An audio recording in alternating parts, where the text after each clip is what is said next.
Bien, como lo prometido es deuda, está Sebastián Valdomir, que ayer terminó a las 2 de la mañana más o menos una negociación exitosa, que es justamente lo que comentábamos antes. Se aprobó en la Cámara de Diputados, falta que pase al Senado, las cuestiones del sorteo y el concurso para entrar en las intendencias, con los votos de todos los partidos que están presentes en la Cámara de Diputados, salvo el Partido Nacional. Te quería preguntar cómo fue esa negociación. Bienvenido, Sebastián. Bueno, gracias por la invitación. Y agregarle rápidamente también, bienvenido Sebastián, qué es lo que hay ahora y cuál es la pretensión de cambio para los que no saben. Bien. La negociación fue bastante intensa porque esto se había trabajado a nivel de la Comisión de Constitución y Códigos. El Partido Colorado tenía un interés ya manifestado al inicio de la legislatura. El 15 de febrero desarchivó el proyecto, lo volvió a presentar nuevamente del exministro y el ex senador Peña, tristemente fallecido, y hicieron cuestión de que se tratara de manera prioritaria, y ahí, bueno, se estableció un diálogo natural con el Frente Amplio, porque el Frente Amplio ya había votado en el Senado esa propuesta cuando no alcanzó los 2/3, pues estas son normas que, como afectan las autonomías de alguna manera de los gobiernos departamentales y las intendencias, requiere 2/3 de cada cámara. Y bueno, con ese antecedente se trabajó durante marzo y abril, hasta que llegó el tiempo que, de manera lógica, el Partido Colorado exigió una votación, digamos. Ya se habían recibido, cuando en el Senado se trató el proyecto de Peña, como ahora mismo en diputados, se recibieron informes de constitucionalistas, se recibieron informes también de especialistas en la materia, y bueno, salió con los votos del Partido Colorado, del Partido Nacional, del Frente Amplio. El Partido Nacional ya planteó reparos de que le veía inconveniente votarlo antes de las elecciones del próximo domingo, 11 de mayo. Y bueno, esto salió a finales de abril, y se puso a votación en el primer sesión ordinaria, que fue el día de ayer, martes 6 de mayo, era una sesión ordinaria. Venía informado, así que si no había un compromiso expresado por todas las bancadas, había que votarlo. Y bueno, hubo un planteo concreto del Partido Nacional hacia el Partido Colorado para que lo pospusiera una semana. El Partido Colorado dijo que quería ponerlo a votación, y así fue que llegamos luego de varios cuartos intermedios. Se votó en un proyecto de dos artículos nada más. A priori se contaba con 66 votos justos, porque son los 48 del Frente Amplio, 17 del Partido Colorado. Iba a votar el diputado de Cabildo Abierto, Perrone, y los dos diputados de Identidad Soberana. Iba a ser ahí 67, 68 votos. El Partido Nacional presentó 2 sustitutivos, uno para cada artículo, que de alguna manera matizaban un poco el espíritu original de la norma.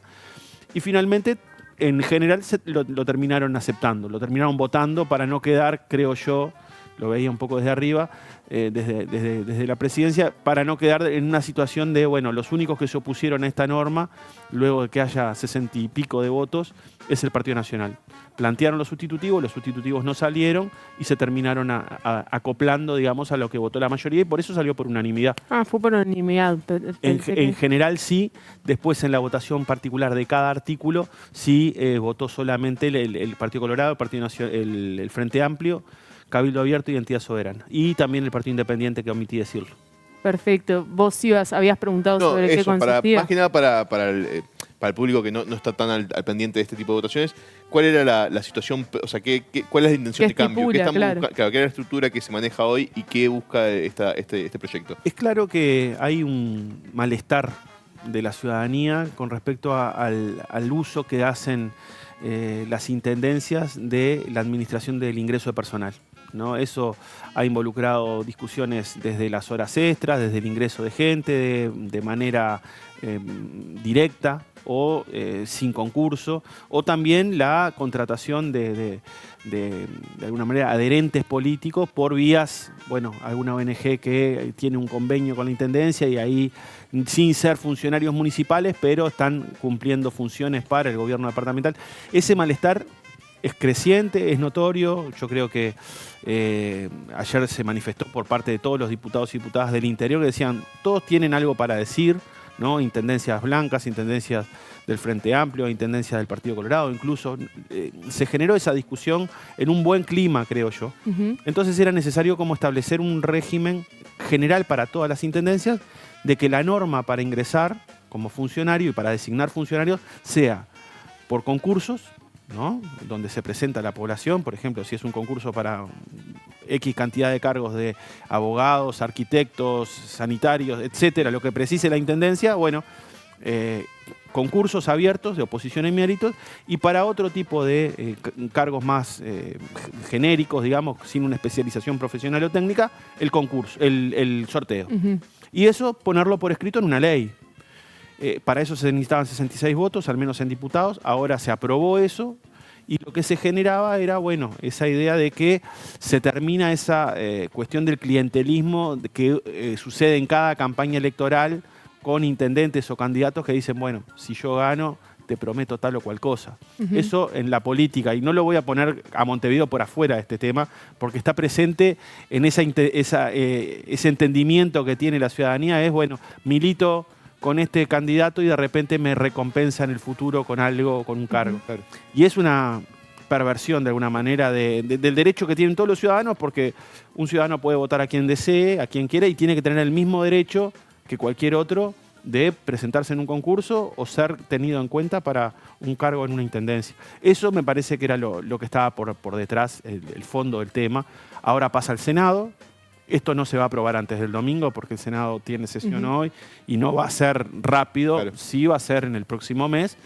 Y ahí pensamos que se va a repetir esa misma votación, ¿no? Perfecto. Me gustaría preguntarte justamente porque todo, en realidad la mirada está puesta en la Cámara de Representantes en esto de la negociación al no tener mayorías, pero te quiero llevar justamente a un caso que está bastante ligado al tema de cómo se manejan las intendencias, que es justamente que Guillermo Besosi, a una semana de las elecciones, finalmente se le quita la tobillera electrónica y puede hacer campaña libremente. ¿Cómo tomaste esta decisión de la justicia? Y si crees que puede incidir en el resultado donde Pablo Ponce parecía estar acercándosele. Sí, ha sido una campaña, con lo que he conversado con ciudadanos del departamento, muy atípica, porque Besosi es un dirigente muy reconocido del Partido Nacional en el departamento de Soriano, es el intendente, digamos. Llevaba un poco la delantera cuando surgió todo de las adhesiones, era bastante posible que se reeligiera. Se generó todo lo que sabemos con relación a la formalización por parte de Fiscalía, por diferentes figuras, ¿no? Entre que estaba la conjunción del interés público con el privado, algunas otras cosas relacionadas al mal uso de los recursos de la Intendencia. Y bueno, y ahí obviamente que se genera toda esa discusión, si cuál es el límite de la judicialización de la política o la politización de la justicia. Yo creo que ahí, en el marco de una campaña electoral, faltando, no sé, 2-3 meses para una elección departamental, todo se complejiza y todo quedó como muy, muy raro. Sí, de hecho Javier García ayer declaraba que era el partido fiscal justamente por esta imputación. Bueno, ese es un problema, porque también en la otra parte que vi de las declaraciones del senador García es, bueno, le asignaba una responsabilidad al Frente Amplio en una operativa, en una disposición que tomó la Fiscalía. O sea, es raro mezclar todo como que hay un partido atrás de la Fiscalía o un partido fiscal o de la justicia para afectar a un rival político. Es difícil aceptar ese esquema de pensamiento. Porque, entre otras cosas, todos los partidos hoy tienen diferentes tipos de casos que se están resolviendo a nivel judicial y asignarle, y lo he visto de manera muy importante por parte del Partido Nacional, de senadores del Partido Nacional, decir, acá hay una operativa del Frente Amplio en la Fiscalía a través de determinados funcionarios que han generado como un sistema que cubre a los propios y agrede o investiga y hostiga a los otros. Y me parece que eso no es una manera de darle confianza a dos organismos que son muy importantes. La Fiscalía General de la Nación, el sistema político. Me parece que, bueno, ahora la ciudadanía del departamento laudará y, bueno, con los votos quedará ungido un próximo ejecutivo departamental.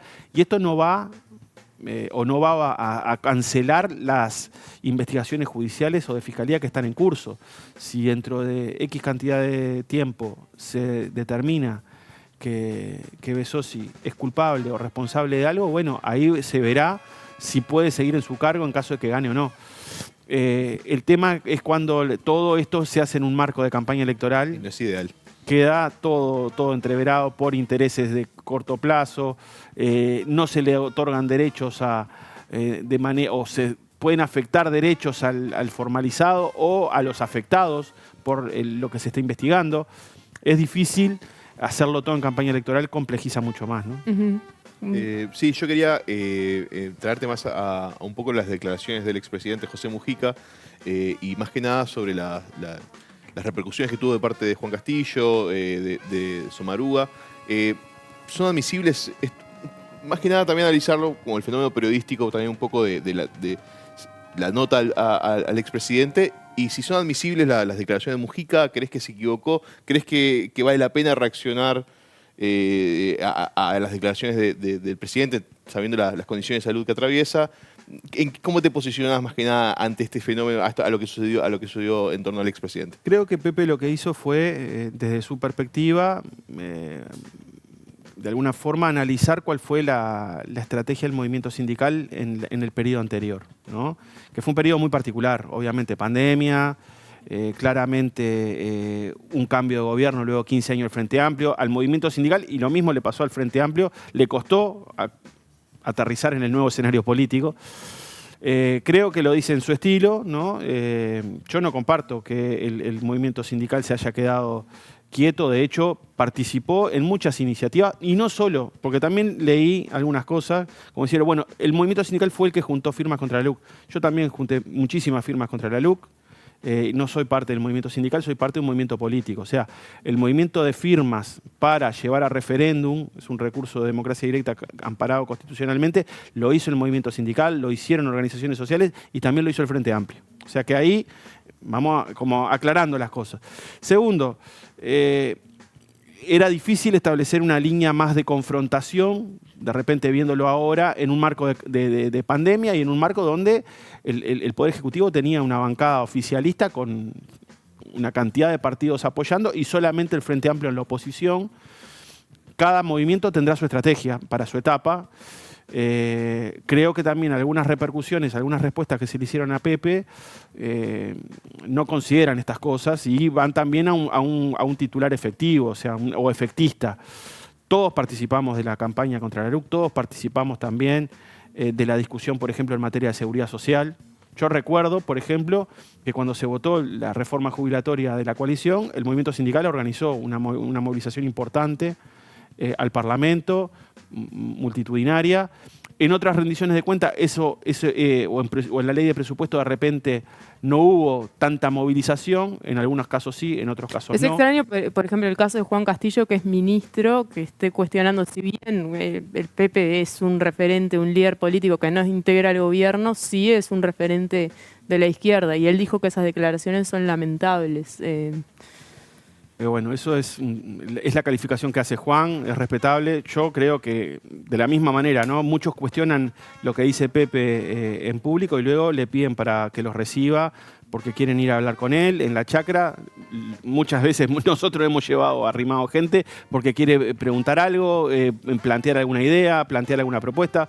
O sea que ese doble juego también aparece. Entonces, yo qué sé, me parece que tampoco hay que darle mucha más repercusión. Hubo una diferencia de criterio, ¿no? Yo creo que el Frente Amplio sí procesó una autocrítica con lo que fue aquello del FAT Escucha, ¿se acuerdan? Sí. El movimiento sindical también atravesó diferentes etapas en su discusión interna. Bueno, cada uno puede calificar a Pepe de la manera que le parezca mejor. Para nosotros es un referente, sigue siendo nuestro principal líder político.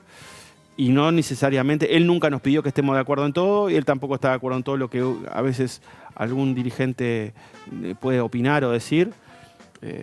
Pero bueno, en el contexto bueno del 1 de mayo, me parece que eso también tapó otras cosas, como que volvió un presidente de la República a escuchar el planteo del movimiento sindical y del PICNT en el acto central del 1 de mayo, que se tomaron nota de muchos planteos. Literalmente. Sí, literalmente. Y que eso se va a traducir en espacios de diálogo real.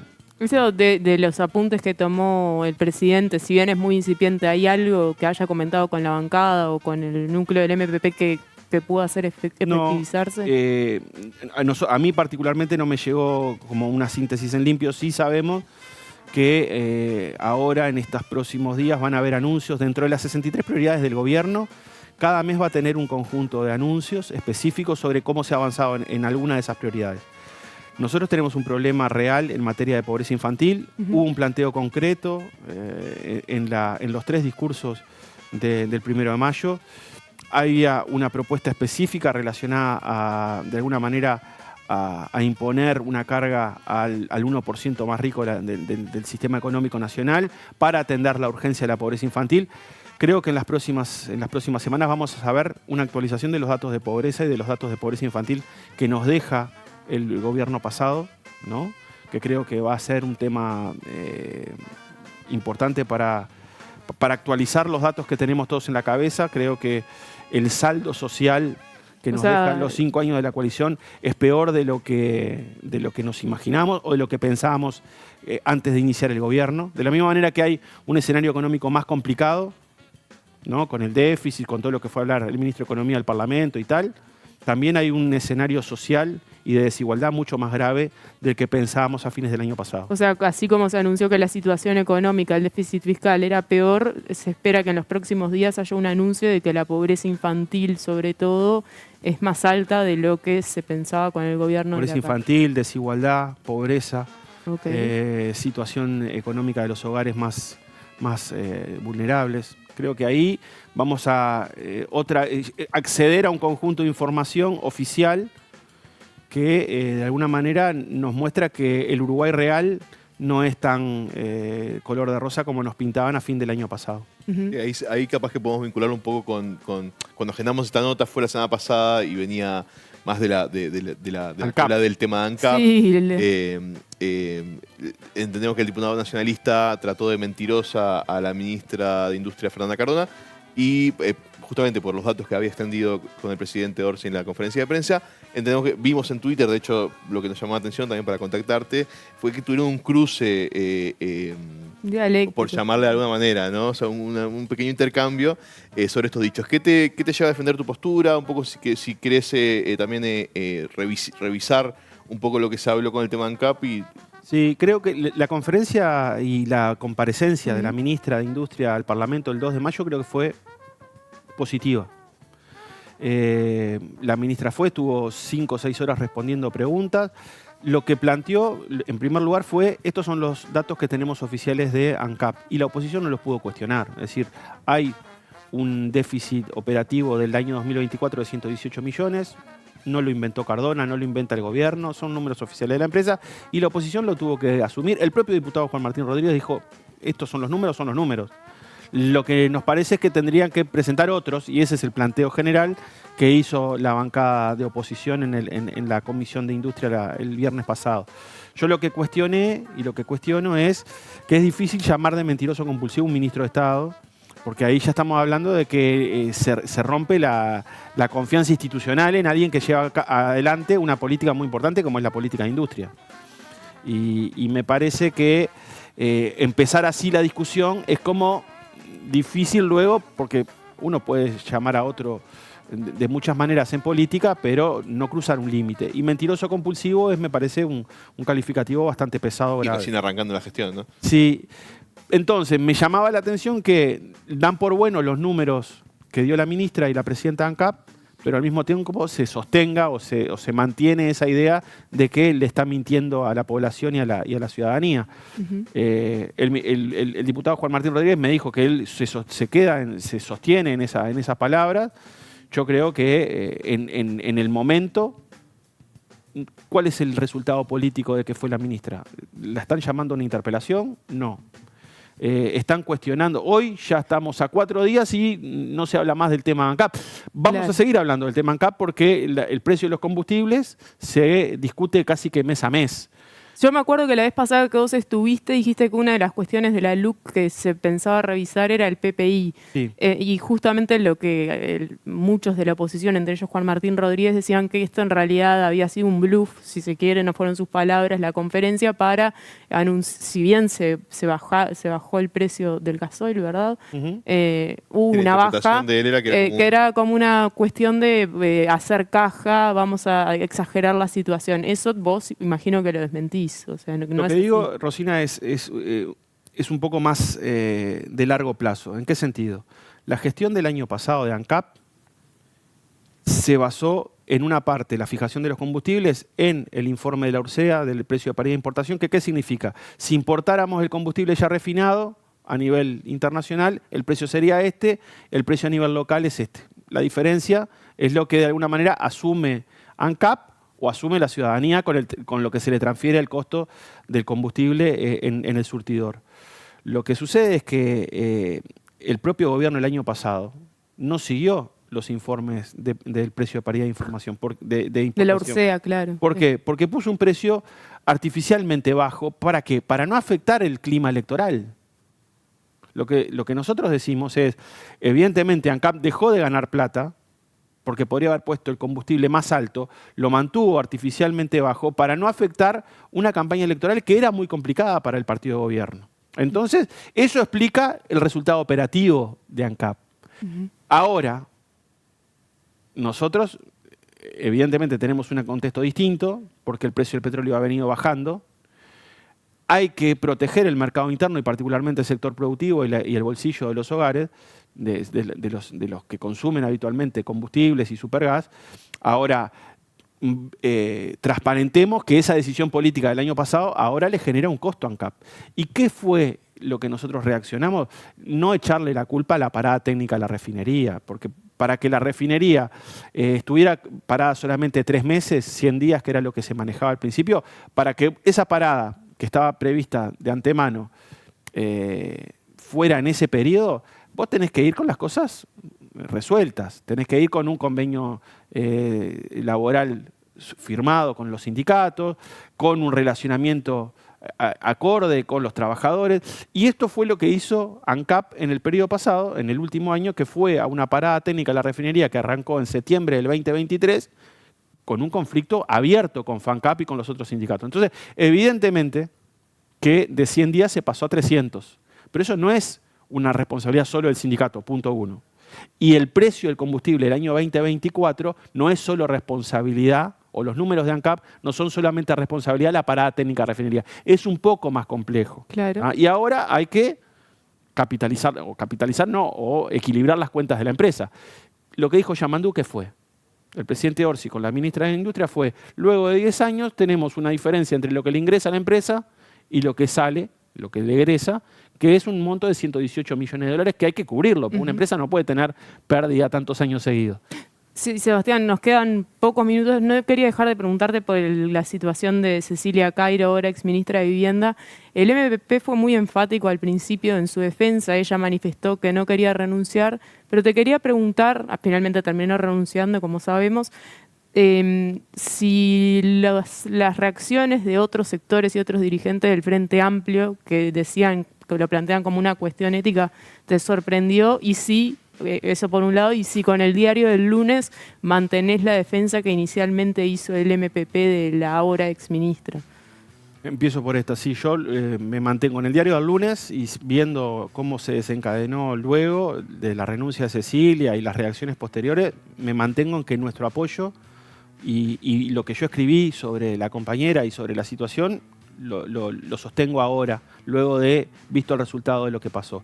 Sí me extrañó, en tu primer pregunta, Rosina, me extrañó algunas reacciones de sectores de la interna del Frente y reacciones más aisladas que de repente no involucran un sector, pero sí involucran a algún dirigente en particular.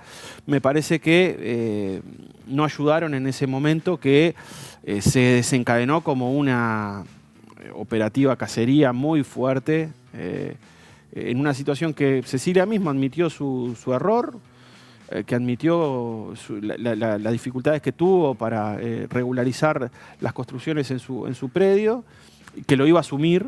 Ahora, lo que vimos después, muy teñido de persecución política focalizada a una dirigente política importante de nuestro movimiento de Participación Popular, a una dirigente que es una referente en muchos temas, como que se ensalzaron, ¿no? Como que se ensañaron por vía, como se producen ahora las operaciones de descrédito político y de descrédito social a través de redes sociales, de cuentas de bots y de anónimos y algunas otras cuentas que de alguna manera se focalizaron mucho en esa situación y fueron a una destrucción moral de la persona más que al cuestionamiento de la política de una dirigente reconocida. Pero si esa cuestión, o sea, la defensa ética y que ella iba a regularizar estaba en orden y desde el sector principal o del círculo cercano del presidente estaba ese apoyo y se cree que estuvo bien, en definitiva la renuncia terminó siendo... ¿Por qué? ¿Por una cuestión de que la imagen estaba demasiado enchastrada? No. La renuncia es por un razonamiento muy básico o muy directo. Cuando nosotros somos dirigentes que asumimos responsabilidades, ya sea de un sector o de otro, sabemos que tenemos una función específica en esa tarea, ¿no? En este caso era la ministra de Vivienda, pero también sos parte de un gobierno. Y si ella no renunciaba, íbamos a tener 60 o 70 o 90 días hablando permanentemente, increyendo de este tipo de esta situación, y eso iba a terminar afectando al gobierno en su conjunto. Entonces, todos los dirigentes asumimos que cuando asumimos una responsabilidad, valga la redundancia, si estamos afectando al gobierno por más que tengamos las cosas para regularizar o asumamos un error y queremos continuar, no podemos afectar el conjunto de la operativa de gobierno y de la gestión de gobierno, y por eso hay que dar un paso al costado. Ese fue el razonamiento que hizo ella y que nosotros la apoyamos también y que el propio Yamandu Orsi termina apoyando también. Viste que nombraste sectores, ¿hay alguno en particular? No. Que no preferís que no? Y bueno, por último, ya para cerrar, porque nos quedamos sin tiempo, vamos a tu función de nada menos que es una responsabilidad importante, que es ser el presidente de la Cámara de Representantes en esta coyuntura particular. ¿Cómo estás viendo este tema de negociar y a los distintos partidos si te sorprendieron o no en la disponibilidad para negociar? Está siendo difícil. Sabíamos que iba a ser un año muy particular porque es el primer año de gobierno. Nosotros tenemos que sacar el presupuesto y temas pesados, ¿no? Sí, ya marcar los 5 años. Tuvimos lo del CASMU, ahora tenemos lo de la Caja de Profesionales en Diputados, vamos a tener la ley presupuestal. Evidente que no es fácil y sabíamos que iba a ser complicado. Yo creo que aún así estamos obteniendo algunos movimientos, por ejemplo lo de ayer. Ayer surge de una negociación efectiva y exitosa entre el Partido Colorado y el Frente Amplio. Vamos a tener negociaciones en ese sentido en otros temas, como por ejemplo la eutanasia, porque ya lo votamos. O sea, si se reedita, mejor, pero hay diálogo y hay negociación y hay posibilidades de acuerdo. Ayer lo que quedó muy entredicho, muy cuestionada, es la viabilidad de la coalición en diputados. Les recomiendo que vean algunos pasajes, porque dijeron, bueno, no sabemos si la coalición sigue como estaba. La intervención de Gerardo Sotelo, la intervención de Maxi Campo, la intervención de Walter Cervini, la intervención del diputado Álvaro Rodríguez Hunter de Florida del Partido Nacional. Les recomiendo que la miren. Y por último, bueno, yo creo que hay algunos partidos de la coalición, la ex coalición, digamos, que todavía no se acomodan al nuevo escenario político y quieren seguir de alguna manera marcando los tiempos de la Cámara de Diputados. Y quien marca los tiempos de la Cámara de Diputados en un espacio donde no hay mayoría evidente para ningún bloque, en principio es la bancada oficialista del gobierno, el Frente Amplio, que tiene la responsabilidad de ir y negociar. Claro, es mano. Pero el gobierno es uno solo, el mano es uno solo. Ellos tampoco tienen mayoría. Entonces lo que se impone es la negociación. Por ahora en algunos temas hemos trabajado bien. Y en otros casos, bueno, se va a demorar y va a dificultar un poco más, pero ese es el trabajo de este año. Perfecto. Toaraxi, los honores te hago. Muy bien. Primero que nada, muchas gracias. Es la primera vez que te conozco. Un placer esta conversación. Esperamos que durante el año te sigamos pudiendo poder recibir esas la mejor manera que encontré para decirlos. Muchísimas gracias por tu visita. Gracias a ustedes. Estamos a las órdenes y siempre que me inviten va a ser una alegría acompañarlos por acá.